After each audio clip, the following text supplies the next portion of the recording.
আলু গর্তের মধ্যে পড়ে গেল। তাই চলো। হ্যালো এভরিওয়ান, কেমন আছো সবাই? যেদিন বরের ছুটি থাকে না সেদিন তো আমরা একটু বেলা করে ঘুম থেকে উঠি। সিম্বাও আমাদের সাথে পড়ে পড়ে ঘুমাবে, আর যখন নবাবপুত্র ঘুম থেকে উঠবে তখন যা ভাব দেখাবে, দেখার মতো, আর খুব ফানি লাগে। আর যেদিন বরের ছুটি থাকে সেদিন সংসারের কাজ থেকে শুরু করে রান্না বান্না সবকিছু ডেইলি দিনের থেকে পুরোটাই আলাদা হয়ে যায়। সব সময় না কিন্তু, শুধু সকালে আমি যেখানে যাবো আমার পিছু পিছু ঘুরু ঘুরু করবে। কারণ কেন জানো? ওর তো সকালে একটু বেশি খিদে পেয়ে যায়, জানে যে মা আমাকে খেপে ভেবে, তারপর খেয়ে দিয়ে শুরু হয়ে যায় দুষ্টুমি। আজকের দিনটা না খুবই ভালো, জানো তো? সকালবেলায় দেখি রোদ উঠেছে কিন্তু প্রচুর হাওয়া দিচ্ছে, কিন্তু তাও চলবে। আর আমি এখানে সকালে ভাত বসিয়ে দিয়েছি আর সাইডে দুধও গরম করে নিয়েছি। বর বলছে আমার একটু বেশি খিদে পেয়ে গেছে, আমাকে একটু হালকা পাতলা কিছু খেতে দিয়ে দাও। আর এদিকে সিম্বার কিন্তু সকালে টিফিন হয়ে গেছে, কিন্তু আমাদের খাবার দেখলে ও এরমই করে।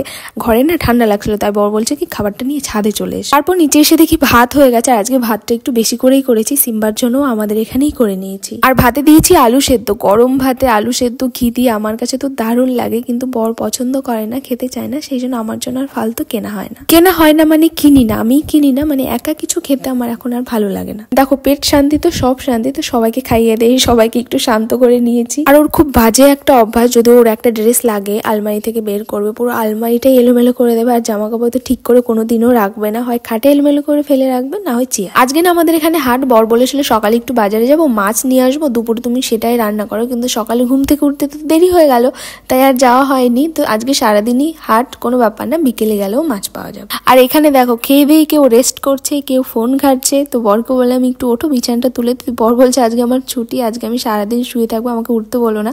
সে যেহেতু সিম্বাই তুলে দিল, কি আর বলবো আমি, তোমরা তো দেখতেই পাচ্ছ, সবকিছু তো আর ক্যামেরাতে দেখানো যায় না, একদিন এসেও আমাদের বাড়িতে দেখে যেও। আর জামা কাপড় কিন্তু সব দিনই কম বেশি ধোয়া হয়, কিন্তু রোদ উঠলে পরে কিন্তু আমার মনে হয় জামা কাপড় কেচে প্লাস মেলে দিয়ে একটা আলাদা আনন্দ পাওয়া যায়। তারপর স্নান দান করে ছাদে এসে বসেছিলাম। মেন হচ্ছে আমার চুলটা শুকোতে। একবার তো আমার মাথার সমস্যা হয়ে গেছিল, মানে মাথার স্কিনের সমস্যা হয়েছে, যে কারণে আমাকে ডাক্তারও দেখাতে হয়েছে।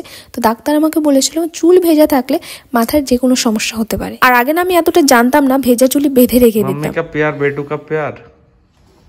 হ্যাঁ এই সিম ভাই, ইসরে ইসরে দেখো পা দিয়ে তোমাকে কুচলে না দেয়। ওরে সিম্বা, চুল ছিঁড়ে গেল। এই জুমু ওঠো ওঠো ওঠো ওঠো ওঠো, এই জুমু তাই চলো। আমি যাবো না, তুমি যাও। ওঠো ওঠো ওঠো, বেটো বেটো জাম্প, এই গুড বয়, চলো ফটাক সে যাও, ফটাক সে চলো চলো চলো, আর কোনো কাজ নেই। দেখেছো অবস্থা। চলো বিকেলে এখন যাচ্ছি হাটে। আর রাস্তায় বেরিয়ে কিছু দূর গিয়েই বাইকের তেল শেষ হয়ে গেল। তারপরে 1 মিনিট দাঁড়িয়েছিলাম, তারপর আবার গাড়িটা চললো, তারপর আবার অফ হয়ে গেল।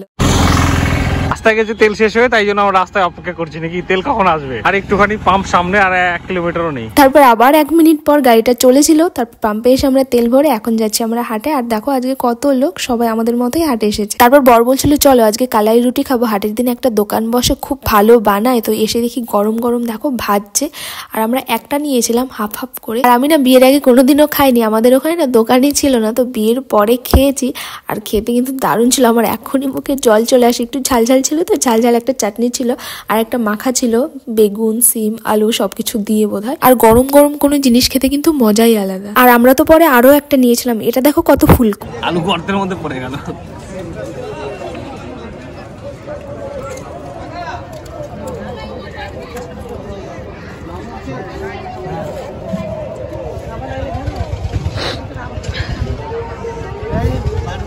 দাদা আমি 5 টাকা পিস রেখেছি।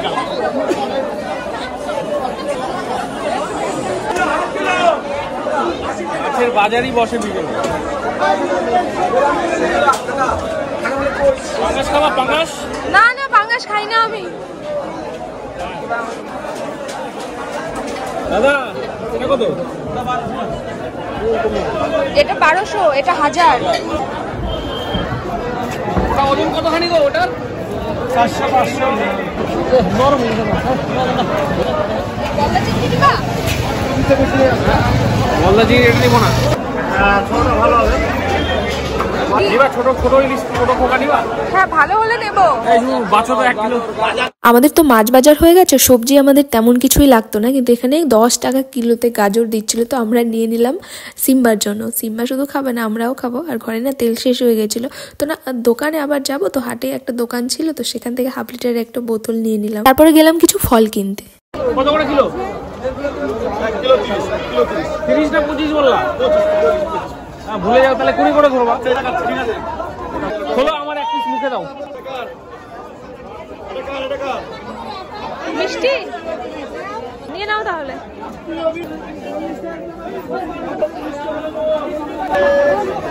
নাও, হ্যাঁ নাও। আগে নিচে দিয়ে দাও। কালারটি খাবা নাকি একটা? না না না, কত খাবো বলো? এই যেগুলো নিবা নাকি? একটা টাঙ্ক নিবা বড়টা? আরে আমাদের অনেক টাকা হয়ে গেছে, রাখতে লাগবে, নিয়ে নাও। অনেক টাকা হয়ে গেছে তাই রাখতে হবে? প্রচুর টাকা হয়ে গেছে এখানে টাকা হয়ে গেছে যে খুঁজে পাই না অ্যাকাউন্টে টাকা। বলছি এটার মধ্যে আমিও ঢুকে যেতে পারি? আমরা 3 জনেই, তুমি আমি সিম্বা ঢুকে বসে থাকবো, চোর আসলে। এই দেখো, এই বলটা না সিম্বাকে মেলা থেকে এনে দিয়েছিলাম। বলটা সিম্বার খুব পছন্দ হয়েছে, সারাদিন এই বল নিয়েই খেলা করে, বল নিয়েই থাকবে। যদি বলা হয় দে তো একটু বলটা, দেখো শুধু কি করে। বলটা আমাকে দিয়ে দাও, নাহলে বলটা চলে যাবে ভোগে। আর কালকে বলটা খুঁজেই পাবো না। বলের বাসি ছিল, বাসি বাজতো, বাসিও বাজে না, বাসি টাসি সব খায় নিচে। दे दाओ बॉलटा, मेरे हवाले कर दो, दे दो। मुझे चाहिए तुम्हारा ये बॉल, सुंदर सा बॉल मुझे दे दो। मेरा नजर तुम्हारे बॉल के ऊपर है, दे दो मुझे। चलो आरो बॉल आछो, दे बॉल दाओ, देबो ना? दाओ बॉल, दाओ बॉल, दाओ बॉल। আর তোমাদের তো দেখানোই হয়নি হাটে থেকে কি মাছ আনলাম। ওখানে দেখো খোকা ইলিশ, আর এটা হচ্ছে কাতল মাছ। আমি এখানে মাছটা ভাজতে বসিয়ে দিয়েছি, আর মাছটা আজকে রান্না হবে আলু টমেটো গরম মশলা দিয়ে, একটা মাছের ঝোল হবে। এদিকে মাছটা ভাজা হতে হতে আমি এদিকে আলুগুলোও কেটে নিচ্ছি। বড় অনেকক্ষণ থেকে বলছিল যে একটু চা দাও, তো দুজনের জন্য 2 কাপ চা করে নিলাম। চলো এখন একটু বসে চা খাই, তারপর রাতের রান্না ধীরে ধীরে করবো। আর তোমাদের দেখালাম না বাজার থেকে খোকা ইলিশ এনেছি। কি হয়েছে জানো, মাছটা ধোয়ার সময় একটা মাছ নরম ছিল, মোট 4 পিস ছিল, তো সেটাকে আমি ফেলে দিয়েছি। না বাকিগুলো সব ঠিক ছিল। সব মাছের থেকে তো ইলিশ মাছের একটু বেশিই কাটা হয়, তো এই মাছ কিন্তু ভাজা ছাড়া ঝোলে কি তরকারিতে কিন্তু ভালো লাগে না। তো বর বলছে ফ্রিজে আর তোমাকে রাখতে হবে না, তুমি ভেজে নিয়ে আসো। তারপর দেখো মাছটা ভেজে নিয়ে আমি চলে এসেছি। আর মাছ ভাজা কিন্তু আমার ছোটবেলা থেকেই প্রিয়। আমাদের না গান শুনতে খুব ভালো লাগে, সেটা কেমন বলছি। এই ধরো দুজনে কোনো গল্প করছি বা এমনি সময় কাটাচ্ছি বা কোনো কাজই করছি, তখন যদি গানটা শুনতে শুনতে সেটা করি, সময়টা বোধহয় আরো সুন্দর হয়ে যায়। সবকিছু গুছিয়ে দিয়েছিলাম, বর মাছের ঝোলটা করে নিল। আজকের মতো এইটুকুই। সবাই ভালো থেকো, সুস্থ থেকো, গুড নাইট।